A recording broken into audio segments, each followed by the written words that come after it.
The Dogs are off to a hot start on the gridiron at 3-1, and one of the key cogs behind the scenes for this team is scouting specialist Justin Apodaca.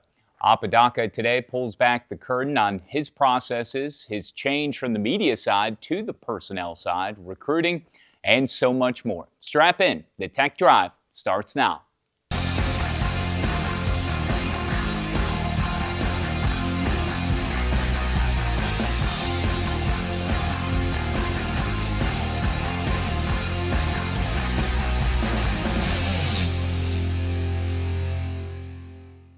Voice of the Bulldogs, Kyle Schatzberger, and welcome into another edition of Tech Drive. He's a scouting specialist for the Louisiana Tech football team, Justin Apodaca.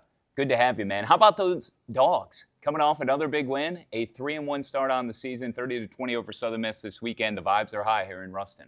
Yeah, I mean, we're really excited about what we've been able to do so far. It's been a great start to the season. Guys are playing well, flying to the football on defense, and we just got to keep scoring points, and hopefully we do that this weekend in El Paso. A chance to go 4-1 for just the third time this quarter century. It'd be the 8th time, if my research has not failed me, since 1975. That's the Division I era. Sonny talked in postgame with us on the network with Jerry Bird following the big rivalry win, and it was a huge crowd. You had the red out. You can feel the energy. You can feel the vibes. And 3 defensive scores now for a touchdown. I mean, that leads the nation. Nobody else has done that. And you talk about continuing to break in Blake Baker under center, and just it seems like everything is in front of this team here in 2025 with that 3-1 start. Sonny said the sun is shining on the Dogs. Would you agree? Oh yeah, I mean, it's not every year you get 3 defensive touchdowns. I think we're top 5 in the country and limiting defensive touchdowns against in the red zone. I think we're 2 for 10 on the year, only allowing 2 of 10 red zone trips. And that 10 number is pretty low as well, just from a national standpoint. Through 4 games, pretty good. Yeah, we're really excited about what we're doing defensively, and if we can keep getting some breaks and we can keep having big men score touchdowns, fire me up, man. So yeah, it's awesome. The vibes are extremely high, and you're so much more than a scouting specialist. And I want to get into your origin story some more, and kind of how you made the change from the media end of things to now being a player personnel guy with the team. But I do want to stay with the football team for a moment and the early successes. And I'm curious because you're so close to this team, and there's been some down years here of late recently. 4 straight losing seasons, and as I said, this program is on the verge of truly something special here in 2025, and what may be the swan song of Conference USA. That remains to be seen in a big test heading to El Paso this weekend. But for you and this group and this staff and everything they've been through this year, and you're relatively new as well, but what's it like being a part of this group? What kind of energy exists? What kind of family-type ties and synergy exists amongst this staff and this team? I think you just said it perfectly. It's a family. It truly is. And I mean, it's not every place that I've been around. I've been at Texas Tech. We'll get into a little bit, and wasn't in the building, but just from everything that sounded like is there. They have a great culture, and coming here, I didn't know what I was getting into, to be honest. And man, it's been a family ever since I got here in February. And being around the guys, awesome energy. And credit to Coach Cumbie, because he's brought in great people into the building, whether that be staff, support staff, coaches, just himself and his family. And then every player that we recruit, it starts with the personality in the person. So you have to be a great person to be able to play for us. No matter what, you could be the greatest player of all time. And if you're not the greatest person, it's going to be a hard sell for us because you have to fit into our culture. And Coach Cumbie's done an excellent job of setting that standard and executing it before I got here. And because I can't take credit for what we've done so far. I haven't been here that long. And for what that they've done, it's just we're starting to get out of it. And we just want to keep continuing to play well, and one game at a time, one snap at a time. So, Absolutely. But like you said, it's a family, and we're very blessed with some of the things that we did off the field in the summer, leading up to camp. And, we tried to really put emphasis on making sure the guys know and love their teammates. So. And with serious momentum this program has at 3-1, heading to UTEP this Saturday night. It'll be an 8 o'clock Central kick. Our Tech Tailgate along the network on Z107.5. La Tech Athletics app, you can find it as well. We'll begin at 6:30 from the Sun City this Saturday. So playing with legitimate momentum, which Sonny had talked about this previous week, the accountability of that, of seizing the moment and taking advantage of what is in front of you, rests on the staff, rests on the coaches as much as it does the players, and kind of laying out a legitimate plan. And that plan includes 3 of the first 4 games at home. Now we won't have a home football game on a Saturday until November 22nd, but 3 or 4 at home. And this past weekend against Southern Miss was a massive opportunity, not just on the field, but to showcase the program of where this university is going on the football field. And that includes the recruiting aspect. And from what I understand, this past Saturday against the Golden Eagles was one of the biggest recruiting weekends you could possibly ask for under Sonny Cumbie's watch. Yeah, we had nearly 50 guys on campus this weekend from the classes of 26 that were still recruiting, 27 getting ahead of it, and then some of the really young kids that are sophomores in high school right now is 28s. We're very blessed to be able to recruit the 318. We believe that we can recruit the area, the 318, recruit the state of Louisiana, and win the conference no matter what conference we're in. There's excellent players around here, and we're very blessed to be able to do this still. And, that's part of the challenge in facing our current schedule is having limited Saturdays to get kids out here. And part of that for having such a big turnout on Saturday was because of that. We only have one more opportunity to get a good number of high school players and, everybody else here for a game day atmosphere that's, quality. Because it's really hard for a kid to commit to coming on a Tuesday night and then on the Friday night for Halloween. Most of anybody that we're recruiting is playing a game that night. So it's a really big challenge to get kids here when we play midweek games, but it shows what we were able to do on Saturday when we have such a good turnout and the back-to-back weekends breaking Coach Cumbie's record of having the most amount of recruits on campus. And we were really impressed with the quality as well. We believe that we did really well from identifying early prospects, and a long way to go for those guys, but Sure. It was a really good turnout. We were really excited about the weekend. Yeah, you could feel the buzz all week too is palpable. The Red Out, 17,000 fans officially at Joe IA Stadium this past Saturday. The crowds just continue to build and grow, and hopefully, it's all of our jobs to pull the rope in the same direction to build upon that for a Tuesday night game, October 21st against Western Kentucky, or on Halloween on October 31st on a Friday night against Sam Houston. And yeah, you might not have the amount of recruits, that can come and experience that, but still, for those in the community, those in Louisiana, the northern part of the state and beyond, certainly come, be a part of this. This is something special. And one more note on recruiting, and we might get into some more nuts and bolts here as we move along. You're expecting a pretty good class. Just to kind of put a pin in that, what Tech, what Cumbie, what yourself, and everybody else littered up and down the staff are putting together. Yeah, it doesn't hurt that you can kind of see the shadows, some of the light poles off in the distance from Ryan Ivy's suite of a nice, pretty solid pipeline that you have locally in terms of a high school and the amount of product that can come out of that. But it can be contagious, when certain people come here and you have the amount of recruits that you have that are on campus, and you're continuing to build and refine for what appears to be shaping up to be one of the best classes Tech has had. Yeah, speaking on the Ruston connection, man, we have, I think it's the second most in the nation of a singular high school on an NCAA roster. Yeah, Fresno State is number 1. They got 8 guys, we got 7. Yeah, and all 7 of them are excellent people, and a good amount of them are playing a good amount of snaps for us on Saturdays. So it's really cool to see and have that blessing of a really good program right across the street and right in our backyard. Hope to continue that in the near future, obviously. We got quite a few that are playing some good ball over there. So, it'll be a very good, they're a really good team, and hopefully they can go win state in the Dome this year. But to your point with the class, man, we're really excited about what we have 26-wise. Obviously, I showed up in February, and I was hitting the ground running. We started this class, and, I got to implement some of my ideas from a scouting perspective. And, we think that we're going to be able to stand up with anybody in the group of 5 from a class perspective, just from a track and field, how fast the kids run, how powerful are they. We have state champion wrestlers committed to us.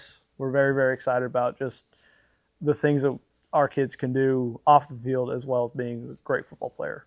So that's awesome.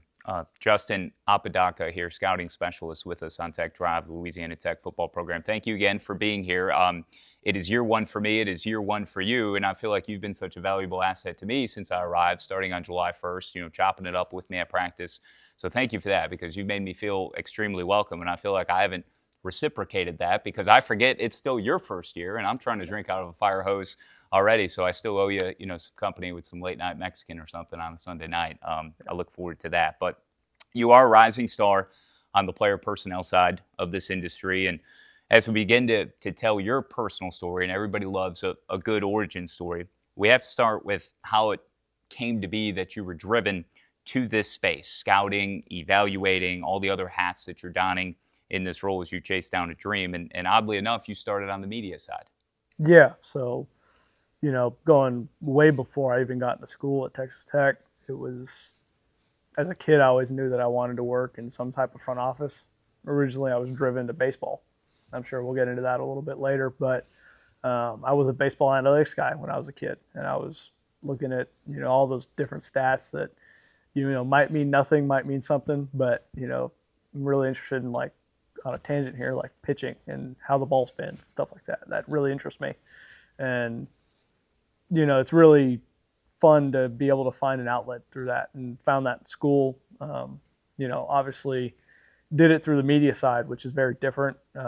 Obviously a different lens from, your traditional player personnel guy. And frankly, I'm forever indebted to Coach Cumby for even allowing me to have that chance and taking a bet on me, because, I would be hard pressed to find any other head coach to, take a bet on somebody who had never worked in player personnel and given me the opportunity to, really run a scouting department. And, it's been awesome to be able to live out my dream so far. And it's been awesome to do it at a place that's, as good as you can get. Honestly, I think that we have every resource we need here to be able to win in whatever conference we're in. So it's awesome to be able to start building that. And, hopefully we can do it one game at a time this year.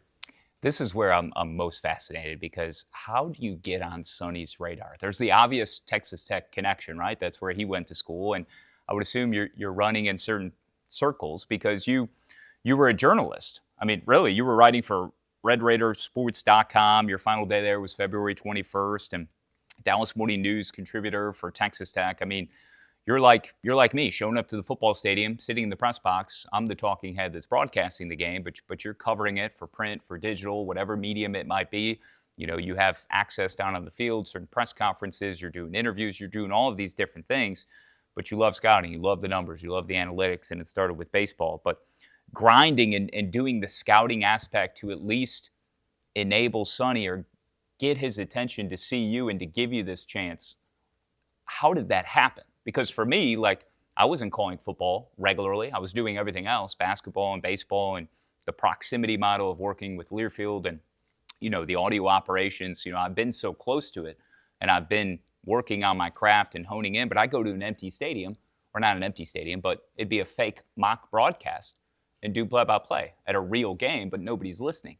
Are you grinding away on scouting evals? And I'm thinking of Moneyball, and just printouts and doing all this that maybe nobody's seeing, but you're just, again, working and refining the craft, hopefully for that moment where somebody gives you a chance. Yeah. So, you could even see it on my Twitter. I was very blessed, and, I can't say where I got it, but I would have access to all 22 film for college, and I would make cut-ups of players that I liked for the NFL draft, do some of that. I took a course outside of Texas Tech and just kind of on my own. It's with the Scouting Academy. If you're ever interested in football, trying to get into scouting, that's the place to do it. They taught me how to write good reports, and I kind of ran from there and got lucky, and ultimately just kept grinding with it. But then it goes to who you know, right? In this business, and really in any business in life, it's who you know, not what you know. And I've been learning, and I don't try not to stop learning about football. And I thought I knew what I was talking about when I showed up in the building, and I quickly realized I was the stupidest person in the building. But that's a good thing, right? Being able to learn from Tony Franklin, being able to learn from Luke Olson. Coach Cumby's a great football mind, and all of our coaches, they have picked up something from everybody. So getting to do that, learn football to the highest extent is awesome. and I've really enjoyed that. But like I said, it's who you know. And I took a trip to Mobile, Alabama, to see some family, and also go to the Senior Bowl this winter. Mm-hmm. Ran into a former Louisiana Tech employee under Coach Cumby, who's now at the New Orleans Saints, and just a connection. And got really lucky and dropped everything and moved out to Ruston, and I haven't regretted it since. So That's awesome. That's amazing. That's really cool how you were able to do these things and gain certain access, and again just work and work your tail off, and not really knowing what the end game is, but just hoping that you're taking all of the right steps to put you in a position should you make that right connection, and here you are. So being on the other side of the fence, and now to hear you have a certain unique kind of perspective of all of these different things, on both sides, and understanding how rewarding has it been for you. And you've kind of touched on it a little bit, but deciding to drop everything, come out here, being in Ruston, enjoying the program's early successes thus far, and everything that comes with the rinse and repeat of gearing up for a new opponent now each week during the season.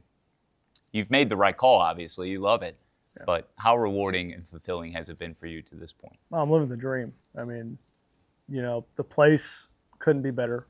I've fallen in love with being here, and the area is just beautiful, and people are great. And we talk about it all the time, just from like a recruiting perspective.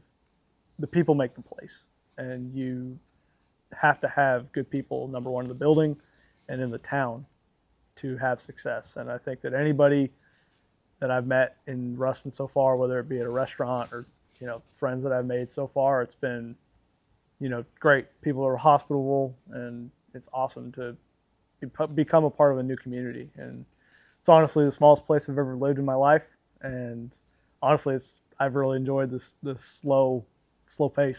Yeah, it's awesome because I have a 30-second commute to the football building every day. I get the shortest commute in the country. It's awesome. Yeah. Well, for me, it can be 4 or 5 minutes, but then I hit every light coming through downtown and down Alabama, and that's why I like to stay at the office until 10 o'clock, which is most every night during the week, because then the stoplights start blinking, right. And it's at my own pace. I don't have to wait on any of these lights. Describe all it is that you are responsible for now. There's formulating. And I might be stealing your thunder, but I want to make sure I understand enough, because you and I communicate throughout the week, and we see each other at practice, and we message on the side. But you're formulating opposing scouts, you're identifying, and when I say that is, you're helping to build the opposing scout for the upcoming opponent, to help deliver to the team and the staff and the players. But you're also still, identifying the recruits. You're meeting with recruits. You're hosting them. There's heavy film study involved with both ends of that. And being extremely active on social media is still very important too, because obviously the players that you want to get here, you want to be visible, to pump the brand, to relationship build. There can also be some practices where I've seen you pumping the loud music. You're up here, you're helping to coordinate things. So many different hats that you do wear. Yeah, I mean, it's awesome to be able to be a part of it. It's been always my dream, and finding a way to contribute is ultimately what you want to do, right? And for me, that means dominating our recruiting. I have to be knowledgeable about every single player in our area, which Texas high school, Louisiana high school, Mississippi, Arkansas, a little bit of Oklahoma, and pretty much having an extremely knowledgeable grasp about every junior college player in the country, and who can improve us and who can help us win next year. And also getting ahead of the pre-portal stuff. That'll start here in a few weeks now that we have a solid sample in college football, understanding who may leave and who may be available, who's highly producing at the FCS level, who's highly producing at the Division II level, who may become available that's from the state of Louisiana. And we're talking transfer portal. That's right. Something that I didn't even throw into my precursor question for you. Right. And so, and also I give the coaches a personnel report each week. So, I'm already looking at Kennesaw State, because my work for UTEP is pretty much done. Yeah. The rest is out of my hands. The coaches are going to scheme it up. The coaches are going to do everything to put us in a great position to win. But I make their job that much easier by knowing who's who in the zoo. Yeah. So, from that to a Saturday where I'm out there visiting with every recruit's family, and as much as I can, pumping the brand, talking to them about how we're doing as a program and who we are, but also getting to know the player and knowing who each person is. I also can't thank Jenna, our director of on-campus recruiting, enough. She does an excellent job of like coordinating and setting up food, setting up tents, and making sure that everybody has a great time from a visitor standpoint. Anybody who's on campus, she does a great job of making their time excellent. She's been awesome to work with as well. Yeah, Jenna Latour, she's incredible. She's got an office right off the main football offices hallway there, down other end from Sonny Cumbie over at the DAC. So yeah, you two are sort of like thunder and lightning in a lot of ways. You know, kind of like Karl Malone, John Stockton, little mailman reference. You know what's funny about that is like if anybody asked me to do Jenna's job, I'd be the worst in the country at it. But if I think I don't want to speak for Jenna, but she told me multiple times I don't want to watch a lick of film. Yeah. So don't ever bring me a player. Just tell me who they are and let me go talk to them. So. Yeah, that's unique. You're right. That's really cool. How long does it take you to build the opposing scout, and what can you share about all that goes into that process? You said you're already working on Kennesaw State now. Yeah. So obviously it changes. The first 4 I had almost done once their rosters were set back in June, July, and ultimately me and with the help of my students, we've put together expected 2-deep rosters for every opponent and everybody in our league. So knowing who's who in the league, who may be good, where those players came from, their background report, their stats. So all that stuff we have in the bank. It's just now each week you have to go back and watch the film and see who's actually playing for these teams. And so I go in and evaluate each player, and we'll do some of this in the portal scouting as well, because I think there's a good crossover there of knowing who's who for everybody. So it's about, for me, it's about watching each player, knowing who everybody is, where they came from, and just providing as much context for the coaches as I can. You brought up the students, and I would think that's a critical piece of this in helping your time management and kind of balance the workload, but also too, you're enabling a student body to help, and that allows them to take some ownership. They're not just renting, which in turn, should be reciprocated in terms of attendance and fans and students, creating this contagious, mindset of supporting Louisiana Tech football. So how do the students factor in? Or are they watching tape, looking at tape? Like, how do you use them to help streamline the process? And it could be from an opposing scout standpoint, but I would imagine with recruiting too, there's opportunities for them to help. Yeah, so I mean, as long as you can teach somebody to be able to comb through data as efficiently as you can, then they'll be able to add value to us. And I'm all about activating our students and teaching them how to watch tape. And everybody's in their own, at their own pace with that kind of stuff. Like there's certain students that I have that are really trustworthy, and I can say, hey, watch these 15 receivers and tell me which ones you like, and I'll go through and double check your eyes. But also give them the opportunity to watch and learn how to evaluate. So, it's a lot of things that we have them do, and a lot of times it's probably busy work, but everything I do, I try to be really intentional about making sure that anything I give them will be at some point given to the coaches. Yeah. So whether that be through a recruiting meeting later down the line or a student directly helping me with the personnel advance report. So.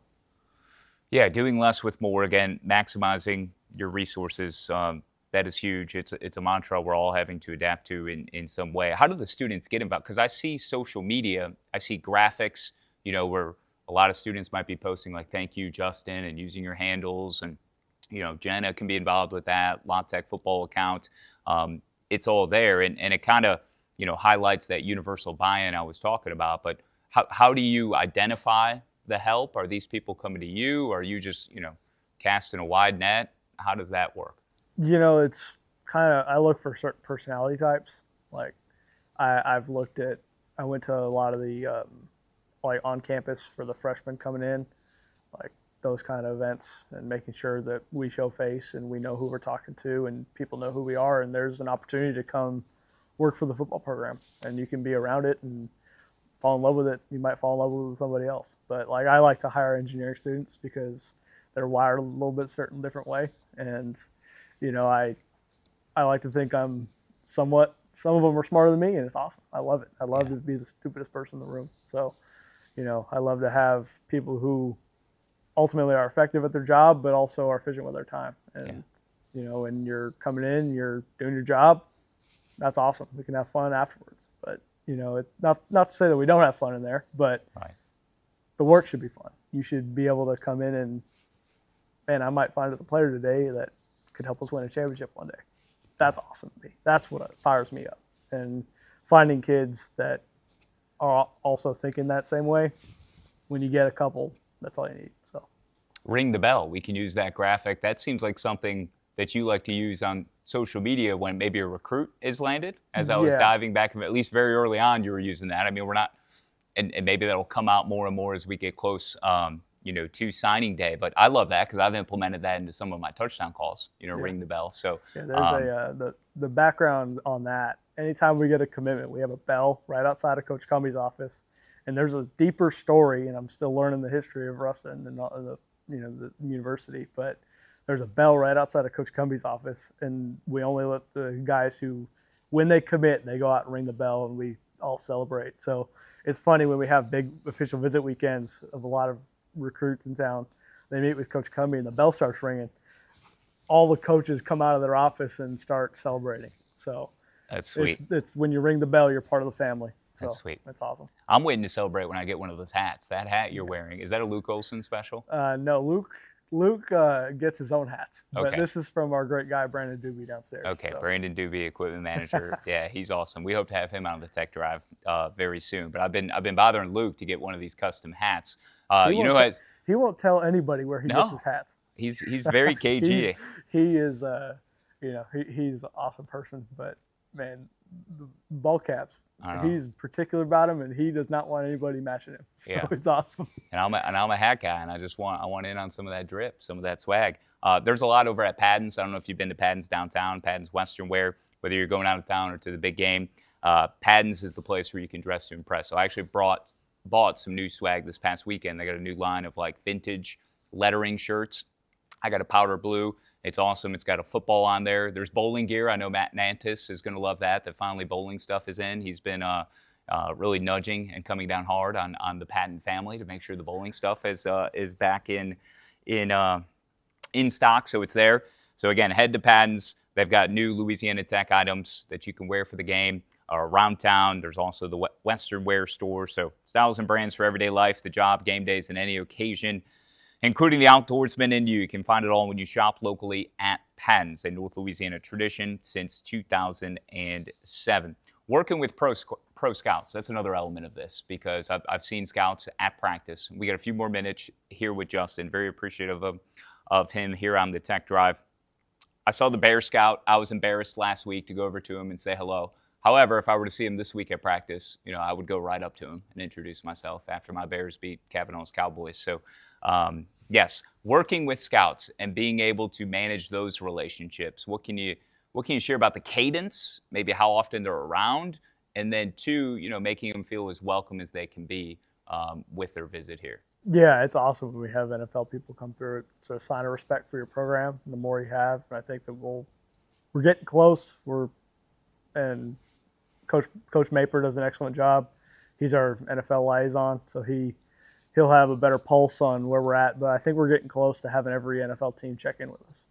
So having said that, that just means that we have good players and that they're coming for a reason. And they come. I'd like to check in with them because selfishly it'll help me one day maybe. You never know where what connection will help you one day, but I like to try and give context to them as much as I can and help them out from a practice perspective and who's who and who we like and who we're excited about. And, you never know who may end up developing and have a guy has a chance. So. Yeah, and you're responsible for putting out some social love, for those scouts when they come through. So if you're finding Justin, you'll see that. You'll have an idea of when certain NFL scouts are in town.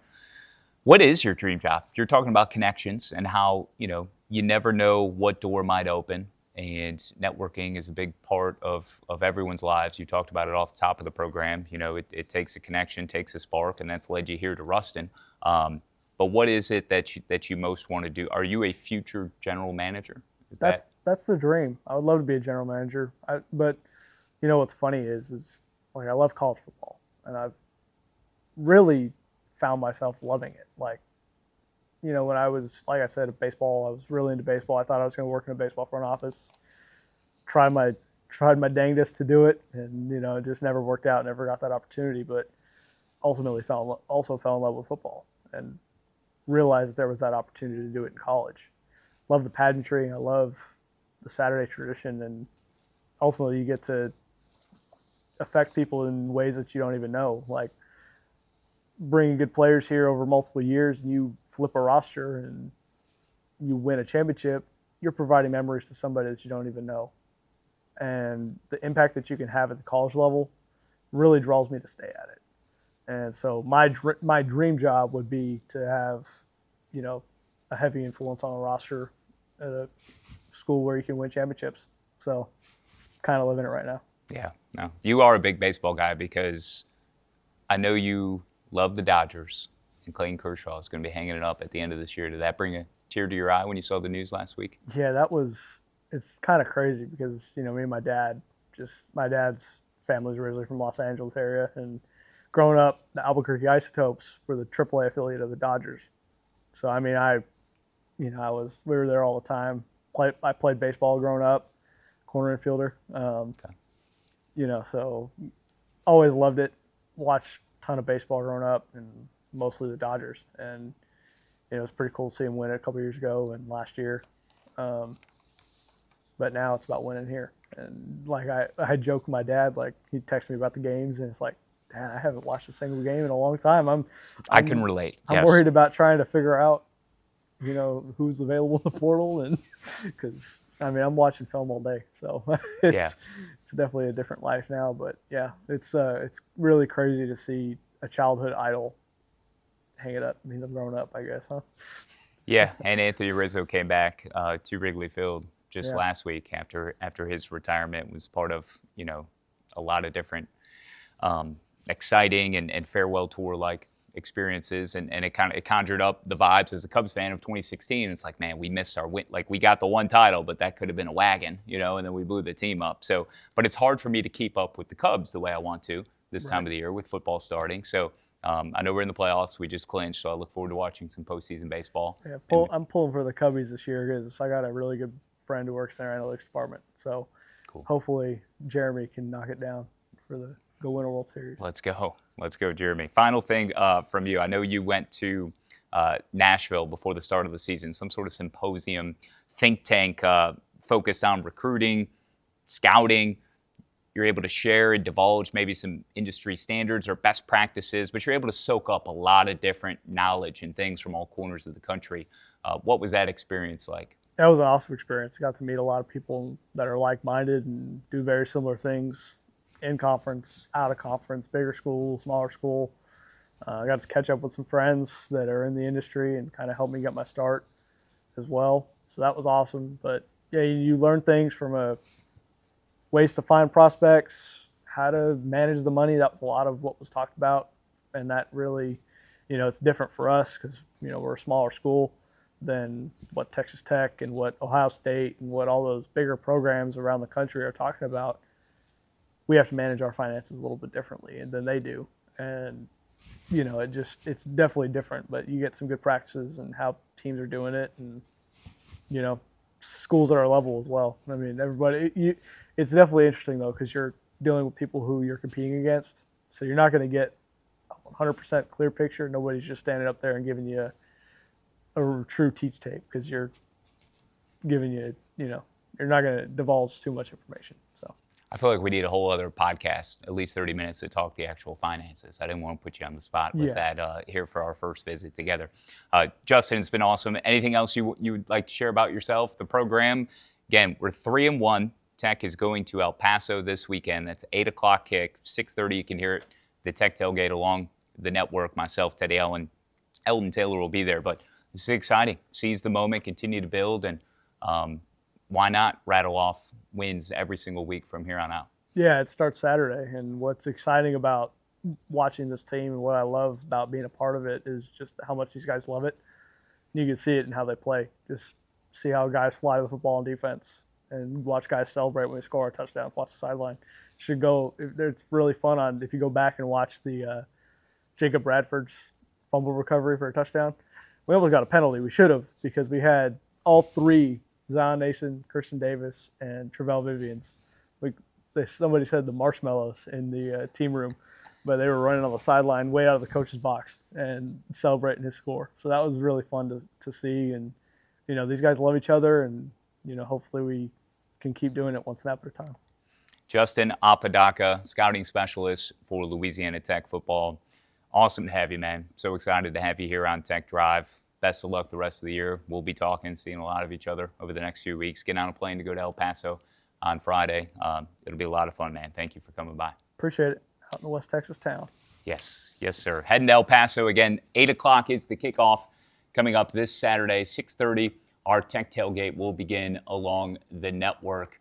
Plenty of other great things going on around campus. Make sure you go to LawTechSports.com. Stay in tune with everything else going on. Soccer just got a big win for Red Out this past Friday, 2-0 over UTEP to open CUSA play. Bowling's going to be here before you know it. And again, football continues to roll on. Golf, tennis, cross country.